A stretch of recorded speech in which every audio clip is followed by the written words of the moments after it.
Salut les polémiqueurs, j'espère que vous allez bien. Aujourd'hui on se retrouve pour une vidéo After Orlando, comme un spin-off de notre série de vlogs à Orlando. Vous le savez les polémiqueurs, moi ce que j'aime le plus à Disneyland, plus que les attractions, c'est le spectacle. J'ai toujours été fasciné par l'univers du spectacle et j'ai toujours trouvé que les spectacles Disney avaient un charme fou puisqu'ils venaient s'intégrer dans un décor et dans des landes et ils venaient raconter des histoires avec des personnages qui n'existaient parfois que dans les parcs. Et forcément, en venant à Orlando, on avait une attente très forte sur les spectacles et on en a vu énormément. On en a vu plus d'une dizaine sur la totalité du séjour. Forcément, on n'a pas été déçus. Quoique, moi j'aimerais quand même dire quelque chose avant de faire ce classement, c'est que évidemment j'ai vu les plus beaux spectacles Disney de ma vie à Walt Disney World, c'est clair et net de mes yeux. Je sais qu'il en existe des encore plus dingues dans d'autres parcs Disney, notamment en Californie, mais à Walt Disney World, et ça c'est la vérité, je vous jure que c'est vrai, on a aussi vu les pires spectacles Disney que j'ai jamais vus de toute ma vie, des spectacles que j'espère que Disneyland Paris ne présentera jamais. Vous le savez, sur la chaîne parfois on est dur avec Disneyland Paris, mais il faut rendre à César ce qui est à César. Vraiment il y a des choses qui sont clairement pas acceptables pour des parcs Disney, mais c'est aussi parce qu'ils ont une offre impressionnante avec une quantité de parcs impressionnante. Donc déjà avant de commencer quoi que ce soit, j'aimerais vous dire que j'ai exclu l'attraction Enchanted with Belle qu'on a fait le premier jour de notre vlog. Je considère que c'est une attraction et non pas un spectacle. Je précise aussi que je n'ai pas mis les parades, j'ai mélangé spectacle nocturne et spectacle en salle. Et ce que j'aimerais dire justement, c'est que là où Walt Disney World est très fort, c'est pour les spectacles nocturnes, et là où au contraire ils ont une faiblesse, c'est pour les spectacles en salle. Et beaucoup de spectacles type Mickey et le Magicien, La Forêt de l'Enchantement ou Tarzan, les spectacles qu'on a eu à Disneyland Paris, et bien parmi ces trois spectacles que je viens de citer, il n'y en a aucun à Walt Disney World qui le surpasse, ni techniquement, ni... Voilà, en salle, ils sont pas bons, ils sont meilleurs en extérieur. Et donc c'est parti, on va commencer le classement de mes spectacles Disney préférés à Walt Disney World, du pire au meilleur. Et on va commencer par la grosse blague de tout notre séjour, c'est le spectacle là-haut, A Great Bird Adventure. Donc c'est un fiasco ce spectacle de A à Z, et ce qui est dingue c'est que Animal Kingdom, on a fait vraiment de ce spectacle une promo assez incroyable puisque c'était censé être la nouveauté qui allait porter les 20 ans d'Animal Kingdom. Pixie vous en avez parlé dans une vidéo puisqu'elle était là le jour des 20 ans d'Animal Kingdom, ce qui est quand même extraordinaire. Donc c'est un spectacle qui est censé se passer en Inde avec le personnage de Russell, qui découvre des oiseaux. Il est en voyage en Inde et il découvre des oiseaux. Et en fait, voilà pourquoi ce spectacle est complètement raté. C'est que à côté de Walt Disney World, il y a un parc qui s'appelle SeaWorld et qui fait de la représentation avec ses animaux, c'est-à-dire du dressage d'orques, de dauphins. Et donc là, en fait, c'est censé être un spectacle de dressage. On est censé voir des oiseaux de toutes les espèces. Comme justement, il y a beaucoup de polémiques autour du dressage et de la représentation des animaux dans les parcs, et ben ils n'osent pas faire du dressage. Donc finalement on voit les oiseaux rentrer sur scène puis repartir sans qu'ils fassent de démonstration particulière, ou en tout cas très peu. Ils font peut-être un aller-retour, il y a peut-être un oiseau qui va parler une fois, mais il y a vraiment assez peu de démonstrations, c'est très peu visuel, justement pour éviter de tomber dans le cliché de SeaWorld. Sauf qu'à ce moment-là, si on veut pas faire de dressage, et ben on ne fait pas un spectacle sur les oiseaux. Les Américains qui sont généralement bon public et qui restent dans la salle jusqu'au bout, là, il y en avait énormément qui se levaient de la salle et qui sortaient. Il n'y avait absolument aucune ambiance, les animateurs galéraient comme c'était pas possible, les personnages parlaient beaucoup trop, énormément de dialogue, et les oiseaux qu'on voyait étaient certes magnifiques, mais restaient très peu de temps sur scène et faisaient aucune démonstration. Et donc du coup, ça reflétait le malaise en fait qu'il y avait autour de l'idée que le dressage, et ben c'est pas cool. Et donc à ce moment-là, et ben il vaut mieux rien faire du tout. Et c'est vraiment dommage parce que je trouve que c'était une bonne idée que les personnages de là-haut soient les nouvelles mascottes d'Animal Kingdom. C'est une idée que j'aurais jamais eu. Toute la poésie qu'il y a derrière là-haut et toute l'idée qu'il y a de l'aventure, je trouvais que c'était une bonne idée de sortir ces personnages parce que ça faisait longtemps que c'était le Roi Lion qui était la mascotte d'Animal Kingdom. Et il y avait une belle photo location qu'on a fait d'ailleurs avec Elisa, une belle photo location avec les personnages de là-haut. Mais ce spectacle vient tout gâcher et nous on a perdu notre temps là-dedans et je regrette carrément d'y être allé.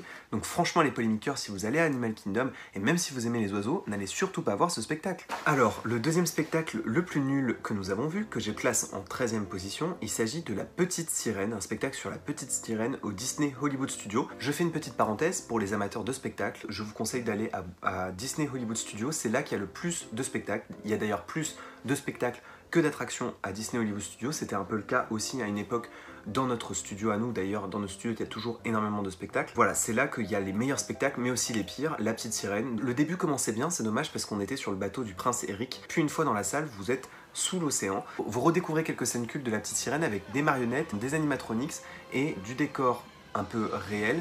et aussi des acteurs, mais il n'y a finalement que la petite sirène et que le prince Eric qui sont de vrais acteurs en face caractère, il n'y a aucun danseur, sauf qu'en fait ils mélangent ces séquences live avec des séquences de dessins animés mais qui font hyper cheap et qui font presque mal aux yeux. Les effets d'optique sont vraiment ratés. Il y a quelques effets en salle qui sont sympas comme les bulles ou de l'eau qui tombe, mais à part ça, le spectacle est nul, c'est pas chanté, hyper raccourci.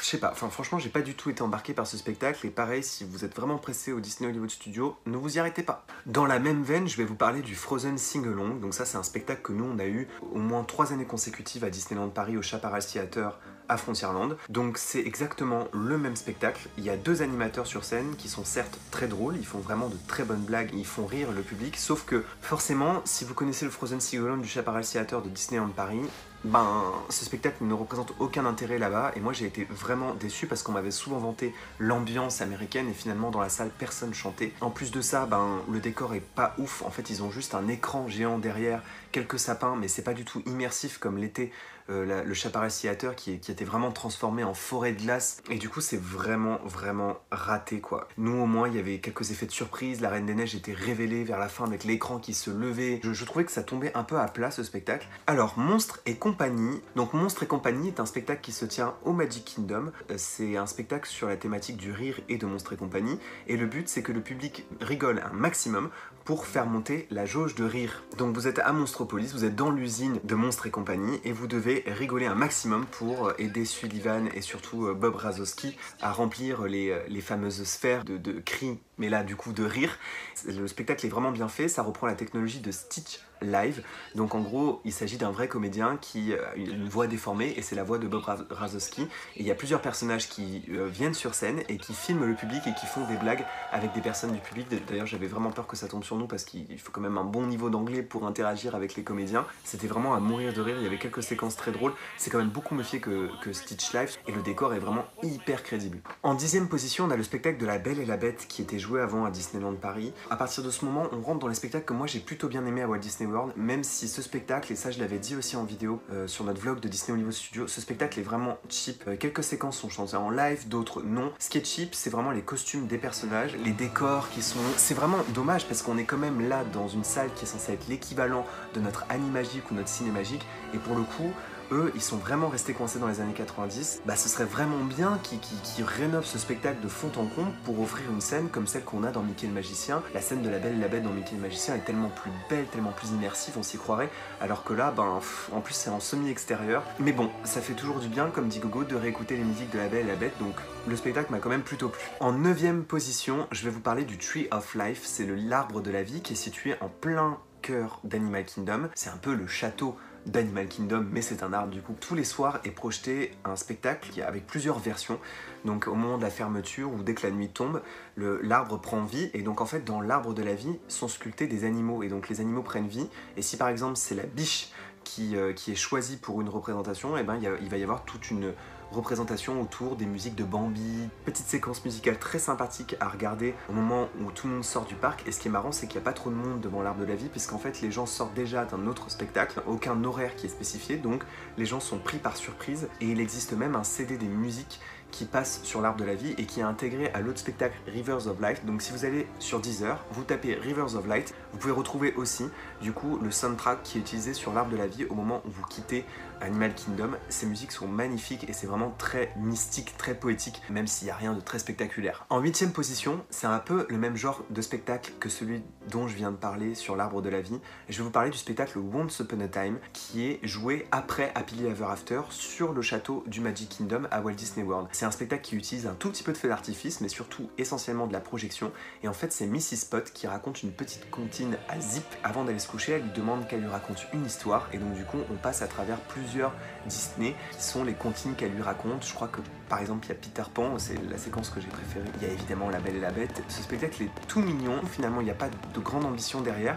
Il est assez simple, superbe à regarder au moment où vous quittez le parc. Alors, en 7e position, j'ai mis 2 spectacles d'Animal Kingdom que j'ai trouvé vraiment géniaux, les deux. Et d'ailleurs, je vous recommande sur l'un de ces 2 spectacles d'acheter le CD, enfin, ou en tout cas de l'écouter sur Deezer ou YouTube. Je vais vous parler d'abord de la comédie musicale de Nemo. C'est très surprenant comme spectacle parce que finalement, on ne reconnaît aucune musique du film Nemo, du Disney Pixar. Il est joué donc à Animal Kingdom, ce spectacle, et en fait c'est une comédie musicale chantée en live, et je trouve que c'est vraiment bien fait, parce que évidemment les poissons sont joués par des personnes qui sont des marionnettistes. Je trouve que d'un point de vue technique c'est dur, et je trouve qu'ils sont vraiment très forts. Il y a plein d'effets super bien réussis, d'effets d'ailleurs en salle. L'ambiance dans la salle est géniale. Moi je trouve ça génial de composer une comédie musicale autour d'un film qui n'avait pas forcément de musique. Et en plus, dans le cas de Disney Pixar, c'est particulier parce qu'il y a beaucoup de musique dans les Disney Pixar, mais qui sont pas forcément chantées. Là, ça devient chanté un peu comme un classique d'animation Disney. Dans les musiques, il y a tout. Il y a vraiment des musiques qui sont tristes et puis aussi des musiques hyper joyeuses.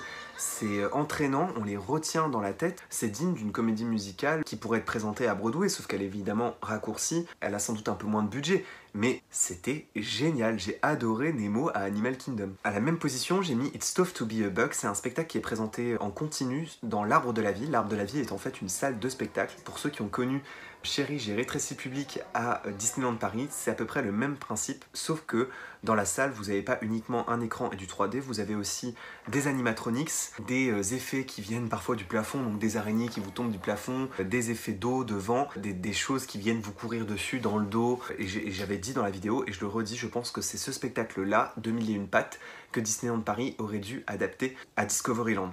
En 6ème position, et là j'en reparle avec beaucoup de nostalgie, Festival of Lion King. Alors c'est vrai que ce spectacle, et on l'avait dit dans la vidéo d'Animal Kingdom, il a quand même beaucoup de défauts. Il manque d'une vraie histoire. Ce spectacle est un prétexte pour de la représentation type cirque, mais force est de reconnaître que les 4 chanteurs qui viennent sur scène reprendre les plus grandes musiques du Roi Lion, ça vous fait à quelques moments des petits frissons. Il y a aussi des chars qui rentrent dans la salle. Moi j'avais jamais vu des chars Disney dans un spectacle Disney en salle. Derrière le char, il y a une symbolique Disney pour moi qui est très forte.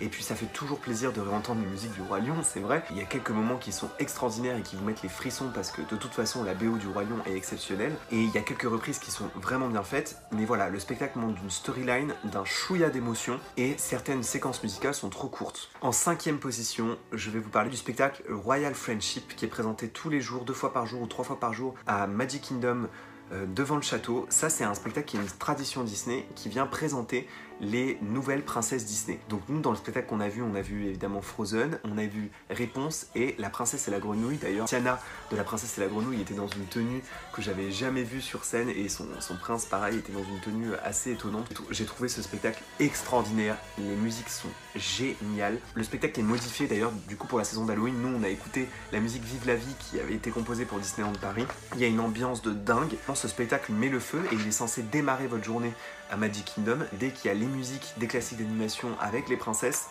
Moi j'avoue que je suis en folie. Réponse, Tiana c'est parmi mes princesses Disney préférées. En plus il y a plein de personnages des toons dans des costumes qu'on n'a jamais vus, et ça pour moi c'est vraiment un incontournable si vous allez au Magic Kingdom. En 4ème position, je vais vous parler d'Indiana Jones. Il n'y a pas d'attraction Indiana Jones à Disney Hollywood Studios, à Walt Disney World, mais il y a ce spectacle qui est présenté, on a l'impression qu'il est en salle et puis finalement on se rend compte qu'il est en extérieur, exactement comme Moteur Action. On est sur le plateau de tournage d'Indiana Jones. Je trouve que l'introduction du spectacle est exceptionnelle. Au début, ils vous font croire que on est dans le film. Donc au début, on voit Indiana Jones qui arrive, qui essaye de rentrer dans un temple, et puis d'un seul coup, il y a cut. On se rend compte qu'en fait, on est sur un plateau de tournage et non pas dans le film. Ce truc malin du début est vraiment cool. Ça nous permet d'être immergés. J'adore les Indiana Jones, je les regardais beaucoup quand j'étais petit. Il y a quelques scènes cultes des Indiana Jones qui sont rejouées. Donc il y a la scène de l'avion, la scène de la boule, la scène aussi où Indiana Jones tire sur un samouraï. Il y a quelques éléments de décor qu'on reconnaît très bien. Il y a toutes les musiques évidemment, toute la bande originale de John Williams qui résonne. Mais vraiment ce spectacle est vraiment bien fait, il s'enchaîne super facilement, alors que Moteur Action parfois il y a des longueurs. Donc vraiment là, si vous allez au Disney Hollywood Studios, allez faire Indiana Jones Aventure, c'est génial, vraiment impressionnant.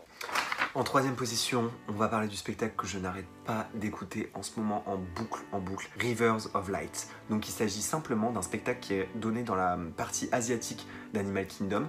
Vous êtes devant le lac d'Animal Kingdom, il y a des plateformes en fait sur l'eau qui se déplacent. La symbolique autour de ce spectacle est hyper intéressante parce qu'en gros c'est tous les lands d'Animal Kingdom, tous les animaux des lands d'Animal Kingdom qui se retrouvent sur ce lac. C'est tellement mystique, j'ai jamais entendu dans un spectacle Disney une composition musicale aussi exigeante. Au-delà du main theme et du choix qu'ils ont fait, donc la musique qui s'appelle We Are One, il y a des sonorités, des percussions qu'on n'entendra jamais dans aucun autre parc Disney. Et c'est là où on se rend compte que il y a quand même une exigence Disney dans les spectacles. Ça vous prend au trip dès le début. On n'est pas là pour du Disney un peu facile, on est là pour avoir une vraie réflexion sur la nature. J'ai adoré toute la symbolique, tous les messages qu'il y avait derrière, la voix off derrière qui raconte, qui explique pourquoi on est là et qu'est-ce qu'on vient célébrer.